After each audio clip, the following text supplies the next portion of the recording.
오늘 우리 마가복음 말씀 다시 5장에서 읽을 텐데 21절로 43절까지 말씀, 본문이 긴데 같이 한 목소리 읽습니다. 시작. 예수께서 배를 다시 맞은편으로 건너가시니 큰 무리가 그에게로 모이거늘 이에 바닷가에 계시더니 회당장 중에 하나인 야이로라 하는 이가 와서 예수를 보고 발 아래 엎드려 간곡히 구하여 이르되 내 어린 딸이 죽게 되었사오니 오셔서 그 위에 손을 얹어사 그로 구원을 받아 살게 하소서 하거늘 이에 그와 함께 가실새 큰 무리가 따라가며 애워싸 밀더라. 12해를 혈루증으로 알아온 한 여자가 있어 많은 의사에게 많은 괴로움을 받았고 가진 것도 다 허비하였으되 아무 효험이 없고 도리어 더 중하였던 차에 예수의 소문을 듣고 무리 가운데 끼어 뒤로 와서 그의 옷에 손을 대니 이는 내가 그의 옷에만 손을 대어도 구원을 받으리라 생각함일러라. 이에 그의 혈루 근원이 곧 마름에 병이 나은 줄을 몸에 깨달으니라. 예수께서 그 능력이 자기에게서 나간 줄을 곧 스스로 아시고 무리 가운데서 돌이켜 말씀하시되 누가 내 옷에 손을 대었느냐 하시니 제자들이 여짜오되 무리가 애워싸 미는 것을 보시며 누가 내게 손을 대었느냐 물으시나이까 하되 예수께서 이 일 행한 여자를 보려고 둘러보시니 여자가 자기에게 이루어진 일을 알고 두려워하여 떨며 와서 그 앞에 엎드려 모든 사실을 여쭈니 예수께서 이르시되 딸아 내 믿음이 너를 구원하였으니 평안히 가라. 내 병에서 놓여 건강할지어다. 아직 예수께서 말씀하실 때 회당장의 집에서 사람들이 와서 회당자에게 이르되 당신의 딸이 죽었나이다. 어찌하여 선생을 더 괴롭게 하나이까. 예수께서 그 하는 말을 곁에서 들으시고 회당자에게 이르시되 두려워하지 말고 믿기만 하라 하시고 베드로와 야고보와 야고보의 형제 요한 외에 아무도 따라옴을 허락하지 아니하시고 회당장의 집에 함께 가사 떠드는 것과 사람들이 울며 심히 통곡함을 보시고 들어가서 그들에게 이르시되 너희가 어찌하여 떠들며 우느냐. 이 아이가 죽은 것이 아니라 잔다 하시니 그들이 비웃더라. 예수께서 그들을 다 보내신 후에 아이의 부모와 또 자기와 함께한 자들을 데리시고 아이 있는 곳에 들어가사 그 아이의 손을 잡고 이르시되 달리다굼 하시니 번역하면 곧 내가 내게 말하노니 소녀야 일어나라 하심이라. 소녀가 곧 일어나서 걸으니 나이가 12살이라. 사람들이 곧 크게 놀라거늘 예수께서 이 일을 아무도 알지 못하게 하라고 그들을 많이 경계하시고 이에 소녀에게 먹을 것을 주라 하시니라. 아멘. 예수님께서 갈릴리 주변으로 이렇게 사역하시면서 배를 타고 이쪽으로 갔다가 다시 건너갔다가 하는 모습을 보게 됩니다. 오늘 다시 반대 맞은편 쪽으로 오셨습니다. 역시 많은 사람들이 무리가 몰려들었습니다. 근데 오늘 보니까 이 무리 가운데 한 분이 나왔는데 회당장 야이로라고 하는 사람이 예수님을 이렇게 찾아온 것입니다. 절박한 심정으로 찾아왔어요. 어린 딸이 지금 병명을 알 수 없는 하여튼 병에 걸려서 죽어가고 있는 마당이기 때문에 정말 애타는 심정으로 이 딸 하나 살리겠다는 심정으로 찾아온 것이죠. 회당장이란 어떻게 보면 그 마을의 가장 큰 종교 지도자입니다. 시나고그라고 부르는 회당은 물론 종교적 의식과 예배만 드려지지는 않았습니다. 마을 회관과 같아서 여러 가지 마을 행사가 이루어지기도 하고 중요한 사안들을 결정할 때 또 마을의 원로들이 모여서 어떤 일을 결정하기도 하는 곳이어서 사실 우리가 오늘날 말하는 이런 엄격한 교회와는 조금 다른 성격이죠. 어쨌든 회당장이라고 하는 지위는 대단히 그 마을에서 높은 존경을 받는 자리죠. 그 사람이 지금 예수님을 찾아왔다는 것입니다. 대단한 결정이죠. 사실 어떤 경우에는 우리가 누구를 좀 찾아가고 싶어도 체면 때문에 못 가는 일이 얼마나 많습니까? 우리 한국 사람들에게는 참 체면이 중요하지 않습니까? 면자가 얼굴 면자에서 얼굴이 그렇게 중요한 모양이죠. 이 얼굴 때문에 우리가 참 해야 될 일 못하고 하지 말아야 될 일도 하는 일이 많습니다. 우리는 그래서 체면 문화라고 하지 않습니까? 그토록 우리에게 체면이 중요해졌어요. 그리고 우리 인격과 성품에 관한 우리가 중요한 믿음의 요소지만은 때로는 얼굴은 좀 이렇게 깎여도 괜찮은 일이 신앙의 길입니다. 사실 우리가 사랑한다는 것이 무엇입니까? 얼굴 깎이는 일 하는 거 아닙니까? 참, 제가 어제도 저녁에 식사를 하고 오면서 참 아내하고 이렇게 손을 잡고 걸어왔어요. 조금 쑥스럽지만 저 노인네가 왜 저러나 그럴 수도 있지만, 그러나 그게 사람들한테 좀 부끄러우면 어떻습니까? 그래서 제가 웃으면서 가면서 그랬어요. 야, 이거 혹시 다른 사람들이 불륜으로 보지는 않을까? 세상이 그런 세상이 되었으니까. 부부가 앉아서 밥을 먹으면 한마디도 안 하고 밥을 먹고, 제가 며칠 전에는 갔는데 제 옆에 조금 중년 이상의 부부가 앉았는데 40분 동안 단 한마디 안 하고 부부가 이 카톡이나 이것만 하고 있더라고요. 그래서 우리 그렇게 늙지 말자. 그러지 말자 그랬어요. 여러분, 사랑하는 사람과 얘기해야 합니다. 사랑하는 사람과 좀 수치스러우면 어떻습니까? 사랑은 수치를 겪는 일이에요. 수치스러운 일을 자청하는 일입니다. 제가 처음에 이 아내하고 이 교회를 다닐 때, 이게 저는 시간이 칼 같은 사람이에요. 평생 이게 왜냐하면 단 1초라도 늦으면 사고가 나는 거니까. 방송국에 25년 일하다 보니까 그런 버릇이 생긴 거예요. 그래서 정말 1초가 늦으면 큰일 나는 일이에요. 근데 제 아내는 뭐 예배를 가는데, 하나님 만나러 가는데 하나님하고 약속했다고 그러면서 뭐 한 3분, 5분 늦는 건 그냥 큰 문제가 안 되는 거예요. 그럼 저는 하여튼 뭐 이렇게 보고 예배 시간 한 30분, 1시간 전에 그냥 조바심을 내고 옷을 입고 발을 동동 구리고 밖에서 기다리는데 나와야죠.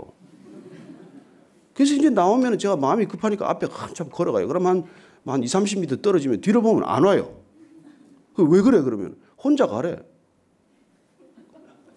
아니, 예배를 드리러 가는데. 게다가 또 온누리교회는 올라가면 늦게 오면요, 단 위에다가 자리를 만들어 놓습니다. 예? 그 단 위에. 그러면 나 늦게 왔어 하고 온 성도들 앞에 광고하는 거예요. 좀 뒤에 앉혀주면 좋겠는데. 그래서 늘 그 예배 때마다 이렇게 마음이 어렵고 다투었는데, 어느 날 제가 깨달았어요. 예배를 드리러 가는데, 지금 같이 가는데, 여기서 예배가 시작이 되었는데 내 마음이 여기서 불편하면 무슨 예배가 되겠냐. 그래서 제가 결정을 했어요. 단 위에서 수치를 겪더라도 아내를 택하겠다고 결정했어요. 우리 사랑한다는 게 뭐예요? 사랑한다는 게 뭡니까? 예수님 때문에 수치를 때로 겪는 일 아니에요. 회당장이 사랑하는 딸 때문에 수치를 자청했다는 것이죠. 체면 깎이는 일이거든요. 예수님 아직 검증되지 않았습니다. 이스라엘에 지금 뜨는 이름인 건 사실이지만 아직 회당장의 격에 미치지 못하는 사람으로 다들 여겼을 거예요. 그러나 사랑하는 딸이 어떻게든 살려야 한다는 그 아버지의 마음 때문에 회당장을, 그 자리를 내려놓고서라도 가고 싶은 심정이죠. 저는 이게 아버지의 마음, 그리고 우리 하나님 아버지의 마음이라고 믿습니다.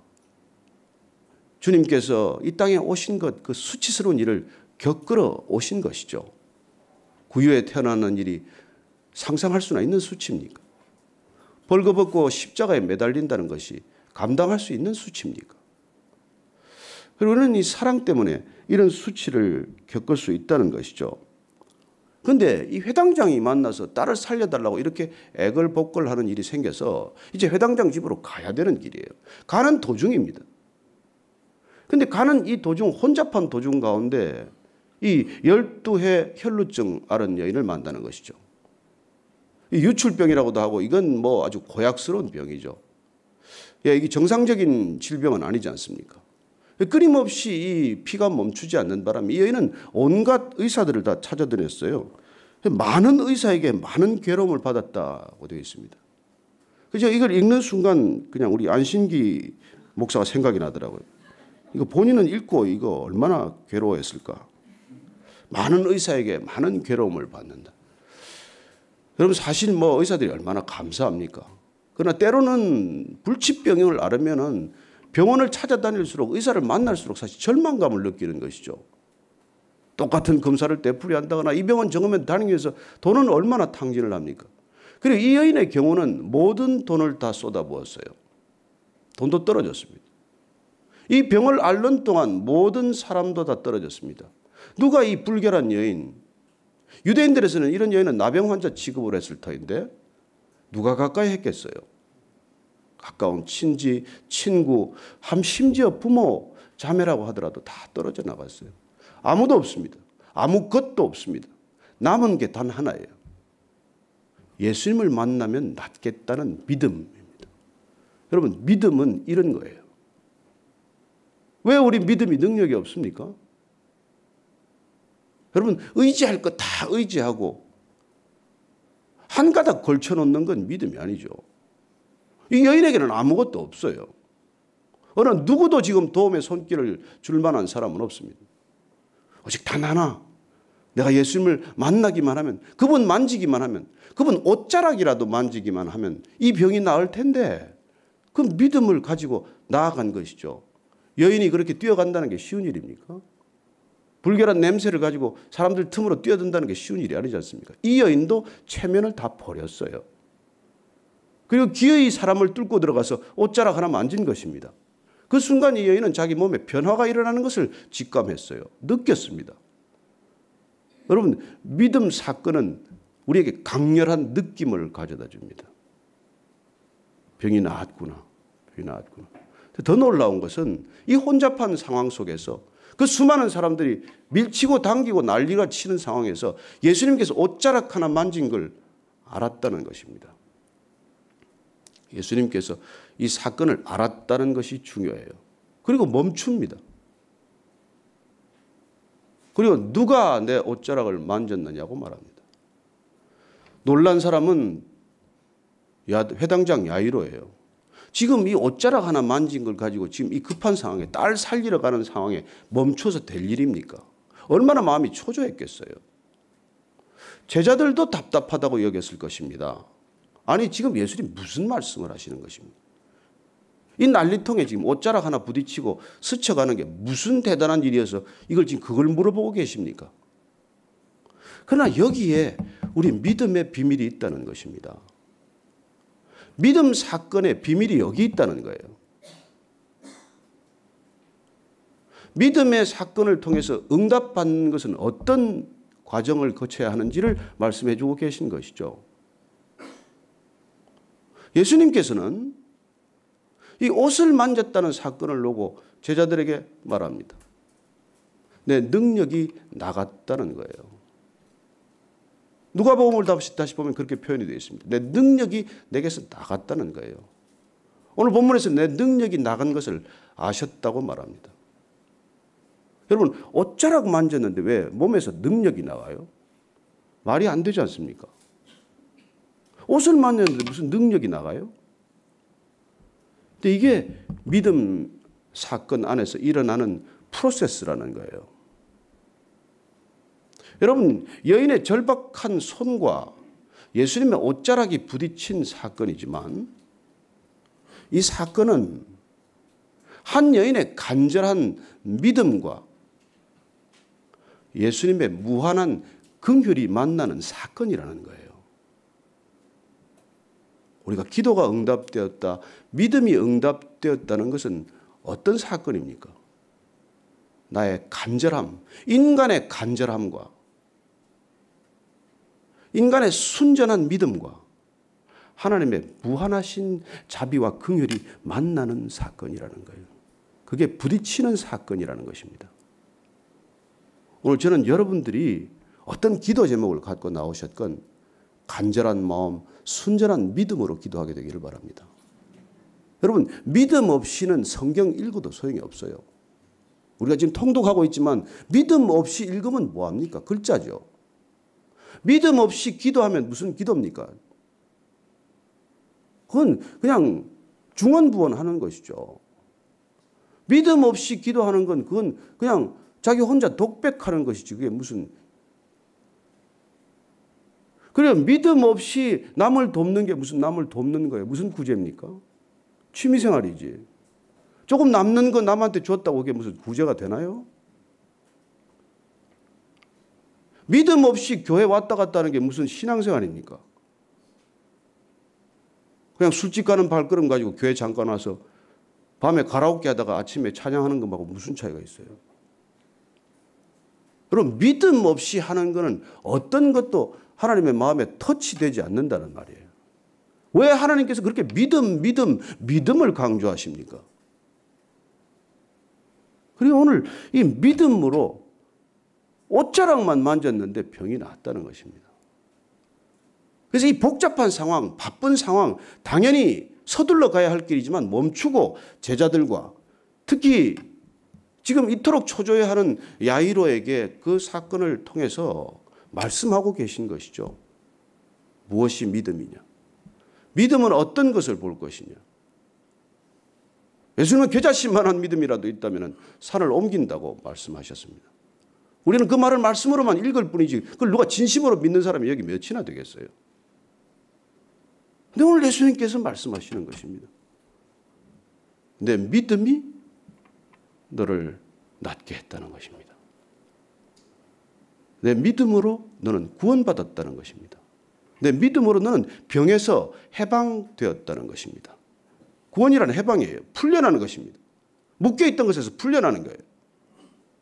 그게 믿음으로만 가능하다고 말합니다. 아니요. 사실은 우리가 알거니와 은혜로부터 구원받은 거예요. 그러나 그 넘치는 은혜, 쏟아붓는 은혜, 우리가 올해 초부터 계속해서 은혜에 관한 설교와 말씀을 나누었지만 그 넘치는 은혜를 어떻게 우리가 받을 것이냐는 것이죠. 받는 손이 뭐냐는 거예요. 은혜를 받는 손, 그걸 믿음이라고 부른다는 것입니다. 값없는 은혜, 그러나 무한한 은혜, 그 은혜를 받는 손은 믿음의 손이라는 것이죠.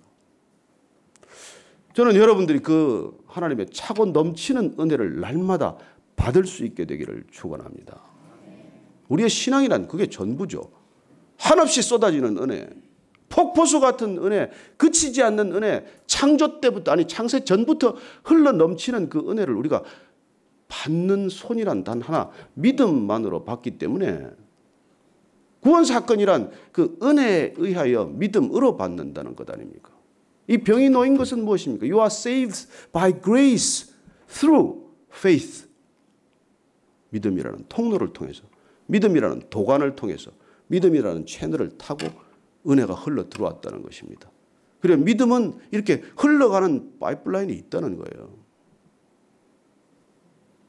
예수님의 은혜는 그렇게 이 여인에게 전달되었습니다. 여인에게 고백을 듣고 싶은 것이죠. 아니 여인의 믿음의 고백이 이 예수님을 둘러싼 사람들을 깨우기를 원하시는 것입니다. 여인한테 무슨 자랑을 받고 싶겠습니까? 이 여인의 고백을 통해서 사람들은 이 여인이 나았다는 것을 그리고 믿음으로 나았다는 예수님의 말씀을 듣고 자기 믿음을 한번 돌아보지 않겠습니까? 어떤 것이 믿음인가? 이 순간에 야이로 회당장 집에서 연락이 왔어요. 딸이 죽었습니다. 이제 예수님 오셔도 소용없습니다. 예수님 번거롭게 하지 마십시오. 그리고 이 상황에서 이런 전갈이 왔어요. 회당장의 낙심이 얼마나 컸겠습니까? 이 소동만 없이 조금이라도 빨리 도착했더라면 내 딸을 살릴 수 있었을 터인데 그러나 예수님께서 오늘 회당장에게 말씀하십니다. 오늘 한 번 더 보실까요? 36절 말씀이죠. 예수께서 그 하는 말을 곁에서 들으시고 그렇죠. 죽었다는 얘기죠. 회당장에게 이르시되 두려워하지 말고 믿기만 하여라 말씀하셨습니다. 그리고 가서 아이를 살립니다. 죽었다고 다 소란스러운 가족들을 향해서 죽은 것이 아니라 잔다고 말씀하십니다. 여러분 하나님 앞에서는 우리가 자는 것이나 죽은 것이나 똑같은 거 아시죠? 하나님 앞에서는 우리가 잠에서 깨어나는 것이나 부활이나 똑같은 거 아시죠? 그래요. 오늘 그렇게 말씀하시는 거예요. 잔다는 거 말씀을 하죠. 달리다굼 어린 소녀를 일으켜 세웁니다. 그리고 먹을 것을 주라고 말씀하시죠. 오늘 이 사건을 다시 보면서 예수님께서 다 살리지 않았습니다. 죽은 사람을 다 살리셨습니까? 예수님께서 병을 다 낫게 하지 않습니다. 병든 사람 다 낫게 했습니까? 예수님께서 병든 자를 낫게 하건 죽은 자를 살리건 예수님께 목적은 단 하나예요. 믿음 사건을 일으킨다는 것입니다. 우리에게 믿음을 심어주고자 하는 까닭이고, 믿음을 보시고자 하는 까닭이고, 믿음을 다음 단계로 옮겨가고자 하는 까닭이라는 것입니다. 예수님은 그 목적 때문에 병도 치유하시고 죽은 자도 살리시고 광풍도 멈추게 하시고 무리를 걸으시고 부활하셨다는 것입니다. 그 모든 것이 믿음 안에서만 일어나는 사건이기 때문입니다. 저는 오늘 이 아침에 다시 저와 여러분이 새로운 믿음으로 하루를 시작할 수 있게 되기를 바랍니다. 어제 믿음이 아니고 오늘 이 자리에서 다시 부어주시는 믿음, 믿었다 믿지 않았다 의심하는 흔들리는 믿음이 아니고 순전한 믿음, 분명한 믿음, 흔들리지 않는 믿음, 그 믿음 하나 보시겠다는 것입니다. 왜요? 그 믿음으로만 우리가 하나님 나라를 볼 수 있고 유업으로 받을 수 있고 그 나라에 들어가기 때문입니다. 오늘 함께 기도할 때 아버지, 제 믿음 없음을 주님 잘 아시지 않습니까? 제가 무엇을 구하기 전에, 무엇을 찾기 전에, 무엇을 두드리기 전에 주님 제게 순전한 믿음 부어주십시오. 그 믿음 없으면 주님께 나아갈 수 없습니다. 그리고 사랑하는 우리 자녀들, 다음 세대들에게도 이 믿음을 갖게 하여 주옵소서. 그렇게 한번 기도하겠습니다. 하나님 아버지, 주님께서 정말 혈두병 12년간 혈루병을 앓은 이 여인의 고통을 잘 아십니다. 절망 가운데 있는 이 여인을 아십니다. 어떻게 해야 병이 낫는지 절망하고 있는 이 여인, 오직 주님께만 달려가서 주님 옷자락이라도 만지면 병이 낫겠다는 그 믿음 보시고 주님께서는 그 병을 낫게 해주셨습니다. 하나님, 놀라운 은혜입니다. 순전한 그 믿음을 저희들 갖게 하여 주옵소서. 딸이 죽었다는 소식을 듣고 절망하는 아버지를 향해 말합니다. 두려워하지 말라, 믿기만 하여라. 주님, 그런 믿음 갖게 하여 주옵소서. 저희들 안에도 두려움이 있습니다. 주님, 그 두려움 내어 쫓게 하여 주옵소서. 온전한 사랑으로 두려움 내어 쫓게 하시고 믿음으로 내어 쫓게 하시고 말씀으로 쫓겨나가는 것 보게 하여 주옵소서. 하나님, 오늘도 그 믿음 붙들고 나아가기를 원합니다. 믿음으로 일어서기를 원하고 믿음으로 뛰기를 원하고 믿음으로 주님께 달려가게 하여 주옵소서. 오늘 만나는 사람마다 믿음의 언어를 말하게 하시고 만나는 사람마다 주님의 믿음을 전하는 놀라운 믿음의 걸음, 믿음의 행진, 믿음의 하루가 되게 하여 주옵소서. 죽은 나사로를 향해서 말씀하셨을 때 너희들이 믿기만 하라, 내가 믿느냐? 그렇게 물어보시는 주님, 우리를 향해서도 그렇게 물으실 때 예 주님, 제가 주님을 믿습니다, 주님을 신뢰합니다, 그렇게 대답할 수 있는 저희들 되게 하여 주옵소서. 하나님 아버지, 우리의 어떤 것도 보지 않으시고 우리의 능력도 우리의 학력도 우리의 관계도 우리의 업적도 어떤 것도 보지 않으시고 오직 우리의 믿음, 겨자씨만한 믿음, 순전한 믿음, 그 한 믿음 보시고 우리를 구원하신 주님의 은혜에 다시 한번 감동하고 감격하고 눈물 짓게 하여 주옵소서. 주님, 솔직히 믿음 없음을 고백합니다. 이것저것 모든 것 다 해보고 안 될 때 주님께 나아가는 믿음이 아니라 정말 저희들 오늘부터라도 오직 한 분 주님께 온전한 믿음 올려드리는 그런 신앙의 여정, 신앙의 행진이 이어지게 하여 주옵소서. 만나는 사람마다 믿음의 언어로 말하게 하시고 만나는 사람마다 믿음의 눈길로 바라보게 하셔서 하나님, 오늘 하루 광야와 같은 세상 살아가면서 믿음의 행진, 믿음의 여정 계속되게 하여 주옵소서. 다시 한번 주 앞에 우리의 생애를 올려드리기를 소망하고 우리 안에 주신 믿음으로 믿음의 사건이 일어나는 것을 보기를 갈망하며 이제는 우리 구주 예수 그리스도의 은혜와 하나님 아버지의 크신 사랑과 성령의 기름 부으심이 오늘 이 아침에도 12해 혈루병을 앓았지만 순전한 믿음 하나로 그 병 나은 기적을 경험했던 그 여인처럼 우리 인생 가운데 산적한 문제들이 우리의 믿음으로 해결되고 풀려나가는 것을 보기를 갈망하는 이 자리에 고개 숙인 모든 믿음의 사람들 위해 지금으로부터 영원까지 함께 하옵시기를 축원하옵나이다. 아멘.